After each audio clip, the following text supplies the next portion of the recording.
le bon, le mauvais, le méchant. Son procès a été retransmis dans tout le pays et après son exécution sur la chaise électrique, plusieurs milliers de personnes ont fêté devant la prison en tirant des feux d'artifice. Il a avoué 36 meurtres de jeunes filles, mais le nombre réel de ses victimes pourrait être bien plus élevé. L'un des tueurs les plus dangereux, célèbres et charismatiques des États-Unis s'appelle Ted Bundy. Bonjour, je suis Angelina. Nous continuons notre projet sur des crimes marquants et des personnes très dangereuses. Toute activité de votre part sous cette vidéo nous aide à continuer notre travail, alors n'oubliez pas de mettre un like et de laisser un commentaire. Merci. Le 24 novembre 1946, Eleanor Cowell, 22 ans, donne naissance à un fils. Issue d'une famille respectée et aisée, la jeune femme n'a pas de mari, et à cette époque, la société voyait négativement les enfants hors mariage. Eleanor ramène son fils chez ses parents à Philadelphie. Par peur du jugement local, ses parents font passer le bébé Théodore pour leur fils. Avec le temps, Ted Bundy a découvert le secret que sa famille lui cachait. On ne sait pas exactement comment cela s'est produit, mais la biographe et ancienne collègue de Bundy, Anne Rule, pense qu'il a trouvé l'acte de naissance en 1969, alors qu'il avait déjà 23 ans. Depuis, Ted en veut à sa mère biologique de ne pas lui avoir dit la vérité. Le jeune homme grandit timide, presque introverti selon ses camarades, mais charmant et beau. Il attire les filles et réussit bien ses études. À l'université de Washington, Theodore rencontre son premier amour, Stephanie Brooks, une belle brune de famille aisée californienne. Ted et Stephanie vivent ensemble depuis 1 an. Cependant, la jeune femme est convaincue que son élu ne s'intégrera pas dans le monde californien aisé auquel elle est habituée, et elle le considère comme quelqu'un de passif et sans avenir. En 1968, elle rompt avec Theodore.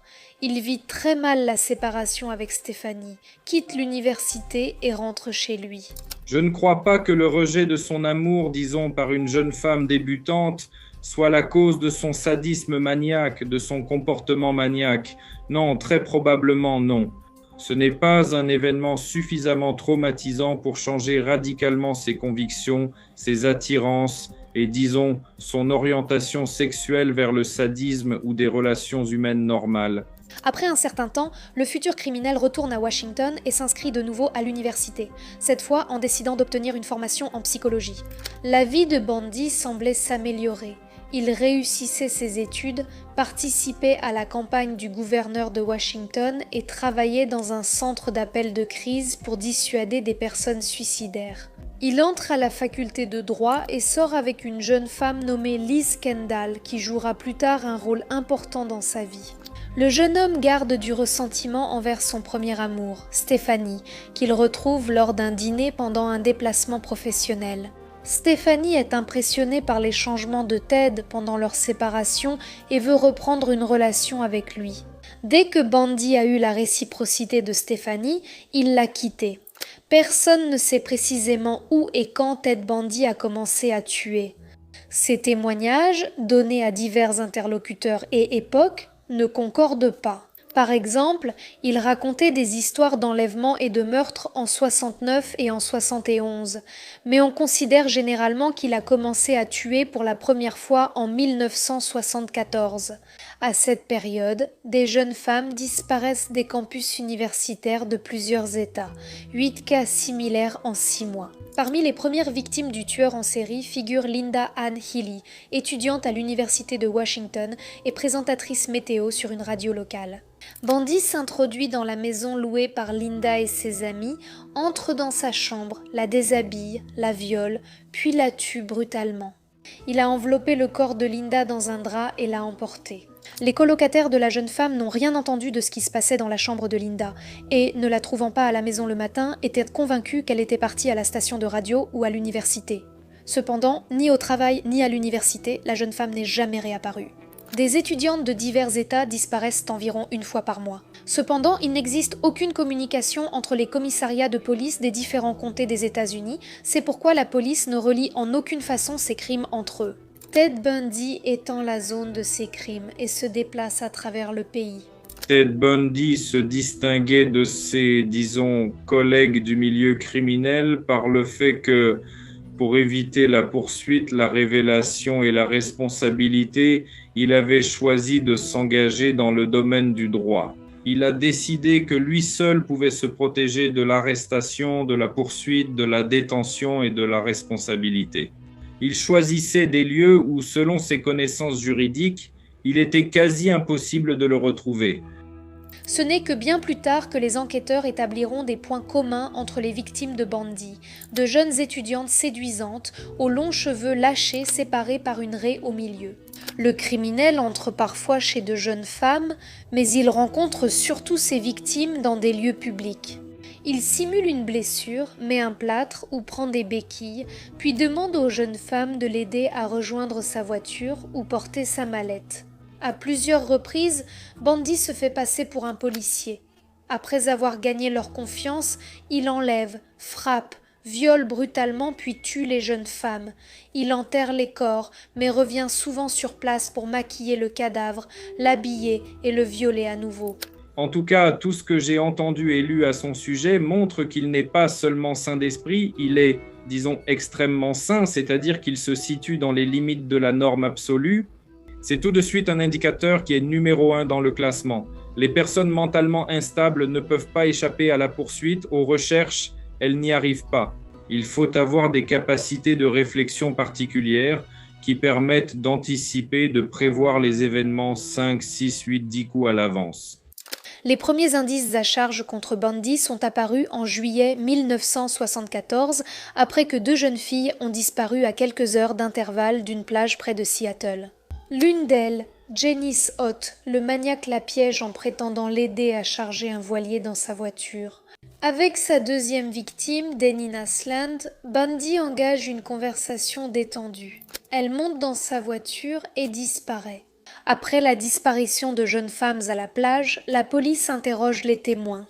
Certains décrivent précisément l'apparence de l'enleveur et disent que le jeune homme s'est présenté comme Ted. Le portrait robot du criminel est diffusé à la télévision et Liz Kendall, la petite amie de Bundy, reconnaissant son amoureux, appelle la police. Cependant, les policiers ne prennent pas son appel au sérieux. Après tout, il est difficile de soupçonner un jeune avocat prometteur d'enlèvement de jeunes filles.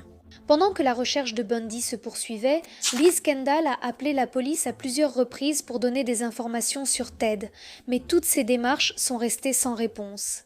En novembre de la même année, l'une des victimes de Bundy parvient à échapper à une mort apparemment inévitable. La belle Carole Daronche, âgée de 18 ans, se promène dans un centre commercial lorsque le criminel l'aborde et se présente comme un policier. Il lui a dit que sa voiture avait été forcée par des inconnus et lui a proposé de l'accompagner au commissariat pour déposer une plainte. Dans la voiture avec le criminel, Carole réalise vite qu'il roule à l'opposé du commissariat et saute dehors. La jeune femme arrive au commissariat et décrit en détail le maniaque. Bundy est arrêté en août 1975 pour avoir refusé un contrôle routier de la patrouille, une première pour lui. Dans la voiture du dangereux criminel, on découvre des objets étranges, un masque de ski, un masque en collant, un pied de biche, des menottes, des sacs poubelles, une corde et un piolet. C'est ainsi que le meurtrier est arrêté. Une perquisition a lieu au domicile de Bundy, mais les forces de l'ordre ne trouvent rien de suspect. Les détectives interrogent aussi sa petite amie Liz Kendall, dont les soupçons ont été pris en compte.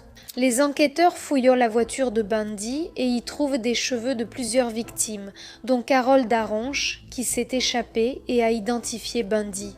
Le 23 février 1976 commence le procès pour l'enlèvement de Carole Daronche. Bundy insiste pour un procès devant jury. Il pense qu'il pourra les charmer et retrouver la liberté, mais les preuves étaient trop accablantes. Ainsi, le 1er mai 1976, le tribunal déclare l'homme coupable et le condamne à 15 ans de prison. Bien sûr, il avait un don pour la communication. Il savait parler, convaincre, était charismatique et savait rallier les gens à sa cause. Il pensait avoir des faits et arguments comme des atouts dans sa manche. Il avait ses preuves de son innocence et il les présentait, mais cela ne tenait pas la route. Il y avait des preuves de l'autre côté.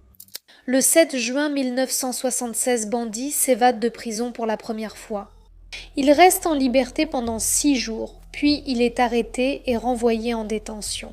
Le 30 décembre 1977, le criminel s'évade encore après avoir creusé un trou dans le mur de sa cellule.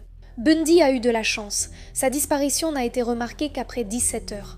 Depuis Chicago, Bundy part en Floride où, sous un autre nom, il loue une chambre près de l'université. Le 15 janvier 1977, le criminel pénètre dans un dortoir universitaire et en 15 minutes viole 4 jeunes femmes en tuant 2.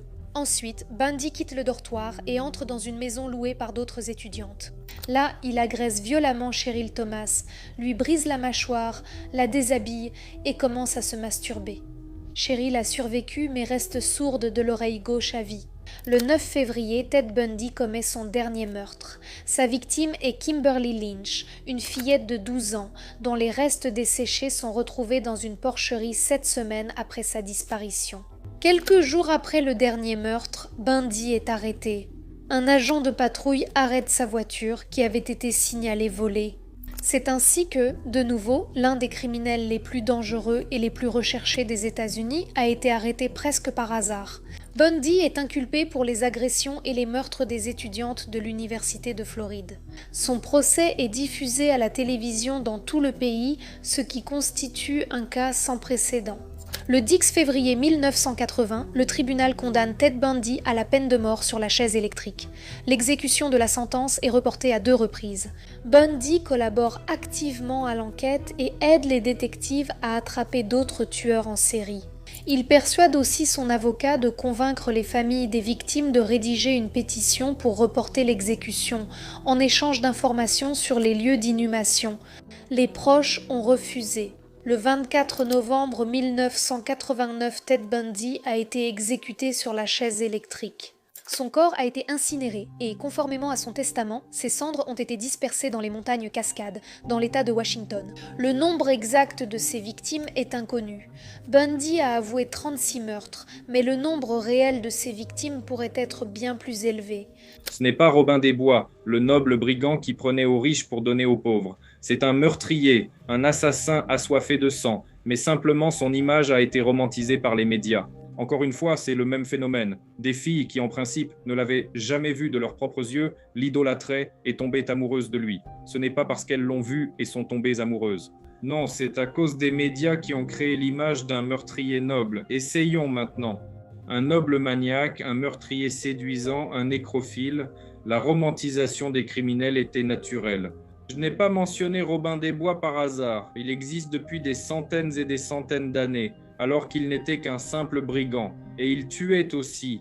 Mais l'image du héros, en soi, c'est sans doute propre à l'homme. Comme dans nos précédentes histoires, nous cherchons toujours à vous parler des gens et des diverses manifestations humaines. Soutenez notre équipe avec un like, un commentaire et abonnez-vous. À très bientôt.